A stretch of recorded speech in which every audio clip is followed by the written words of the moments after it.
এবার ভারতের প্রধানমন্ত্রী নরেন্দ্র মোদীকে হোয়াইট হাউসে আমন্ত্রণ জানিয়েছেন যুক্তরাষ্ট্রের প্রেসিডেন্ট ডোনাল্ড ট্রাম্প। যদিও গত ২০ জানুয়ারি ট্রাম্পের প্রেসিডেন্ট হিসেবে শপথ নেবার অনুষ্ঠানে আমন্ত্রণ জানানো হয়নি ভারতের প্রধানমন্ত্রীকে। বিশ্ব রাজনীতির মঞ্চে আরও এক গুরুত্বপূর্ণ সাক্ষাতের অপেক্ষা। আগামী সপ্তাহে হোয়াইট হাউসে ভারতীয় প্রধানমন্ত্রী নরেন্দ্র মোদীর সঙ্গে বৈঠকে বসছেন যুক্তরাষ্ট্রের প্রেসিডেন্ট ডোনাল্ড ট্রাম্প। হোয়াইট হাউসের একজন কর্মকর্তা এই তথ্য জানিয়েছেন। ধারণা করা হচ্ছে চীনকে সামলাতে কৌশলগত অংশীদার ভারতকে আরও কাছে টানার চেষ্টা করছে যুক্তরাষ্ট্র। এছাড়াও বাণিজ্য সম্পর্ক শক্তিশালী করা এবং অভিবাসন নীতিতে ভারসাম্য আনার মতো বিষয়গুলো এই বৈঠকের কেন্দ্রবিন্দুতে থাকবে বলে ধারণা করা হচ্ছে। গত ২৭ জানুয়ারি ট্রাম্প ও মোদীর ফোনালাপেই দ্বিপক্ষীয় সহযোগিতার জোরদারের ইঙ্গিত মিলেছিল।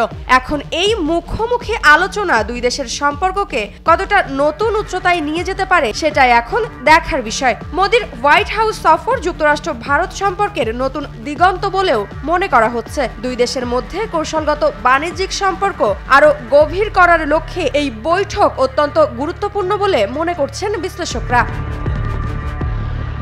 যুক্তরাষ্ট্রের কৌশলগত অংশীদার হিসেবে চীনকে মোকাবিলায় ভারতকে গুরুত্বপূর্ণ মনে করা হয়, আর তাই দুই দেশের অর্থনৈতিক সহযোগিতা আরও বাড়ানোর লক্ষ্যে নয়াদিল্লি বেশ সক্রিয়। এদিকে এরই মধ্যে যুক্তরাষ্ট্রের সঙ্গে বাণিজ্যিক সম্পর্ক জোরদার করতে কাজ করছে ভারত। দক্ষ শ্রমিকের জন্য মার্কিন ভিসা প্রাপ্তির প্রক্রিয়া সহজ করতে চায় দেশটি। পাশাপাশি ট্রাম্প প্রশাসনের অতিরিক্ত শুল্ক আরোপের সম্ভাবনা থেকে মুক্তি পেতেও সচেষ্ট ভারত।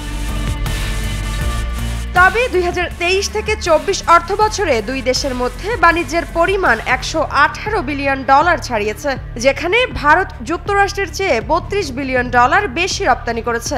এখন দেখার বিষয় এই বৈঠক থেকে কি ফলাফল আসে। মৃত্তিকা বিশ্বাস, নিউজ 24।